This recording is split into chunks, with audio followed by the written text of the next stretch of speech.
So I'll go ahead and start while Maddie thinks. I kind of spring this on Maddie right before we recorded. So I described this in a previous episode, but I'll describe it again here.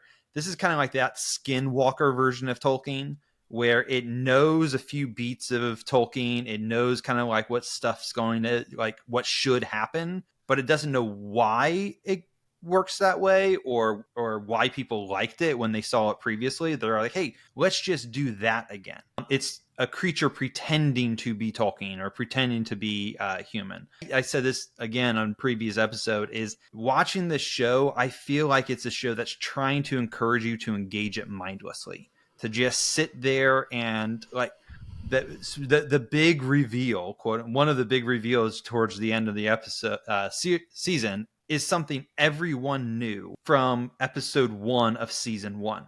Everyone knew who Grand Elf was. Yeah, by Grand Elf. Everyone knew that, and yet they try to play it off as if we were caught by surprise.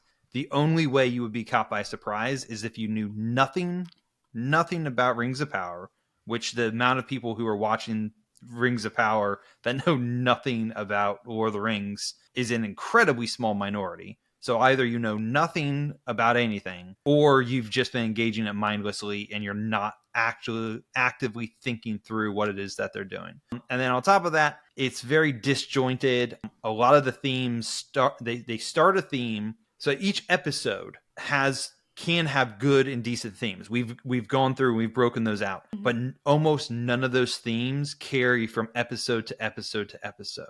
So there was actually it was very hard to find, all right, what's the cohesive theme of this season, that like this through line that crosses over all these different characters and stuff. What's everyone learning? And it was like I couldn't really identify one. I've got maybe a couple ideas we'll talk about in the spoiler section, but I couldn't really find anything. It felt very disjointed, and it didn't actually have too much to say, because even the good points it had, I don't think it ever actually landed any of them. So those are my spoiler-free thoughts for season 2. So Maddie, what do you got? Mine are basically along similar lines. I had similar complaints throughout the series. I think in an earlier episode I described the show kind of like an IKEA display where it looks pretty sometimes, but there's nothing really there. It's all hollow. It's just for show. It is a set piece in itself. There's nothing really going on behind the scenes, for me at least. And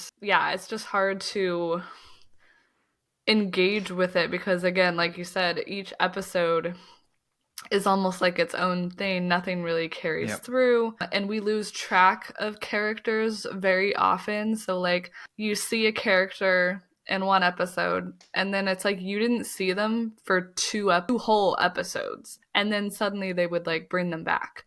And that's really strange storytelling. Again, like I've seen other shows where you can leave off, maybe for one episode, like leave off one of those plot lines, come back to it later, but not for like 2 whole episodes where you just hear nothing about them. And again, I think another complaint that I had and that I've seen online quite a bit is how time works in this show. There is no sense of time. So it's like, again, like you lose track of a character for 2 episodes, but then it literally starts right back like where you left them, or not. Or sometimes it's like after some stuff has happened, but then you don't know how long it took for that stuff to happen. And that happened several times where I was just really, really confused about like, how much time has passed here? Has it been minutes or has it been months?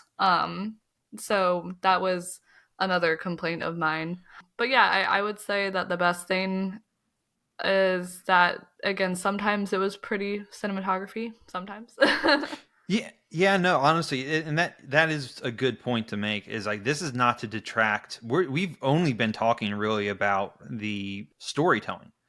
The cinematography, some of the set pieces, I think the designs of the majority of the orcs are fantastic. Yeah. I think that some of the complaints about some of the costumes or armor and stuff like that is legitimate complaints and stuff, but a lot of it, like, there's some really, really good set pieces and some really interesting cinematography. I know David shared in the in the Patreon group, Yeah. the Facebook group, a scene, one of the scenes, which is actually, I thought was a cool scene. I did not know that a lot of that scene was practical effects. And for this is still spoiler free section. You can go and look on the Facebook page, the scene that he's talking about. But like, there's some good directing that took place. It was just a very shallow story at the end of the day that they were trying to tell, and I don't even think they fully executed it on a storytelling perspective.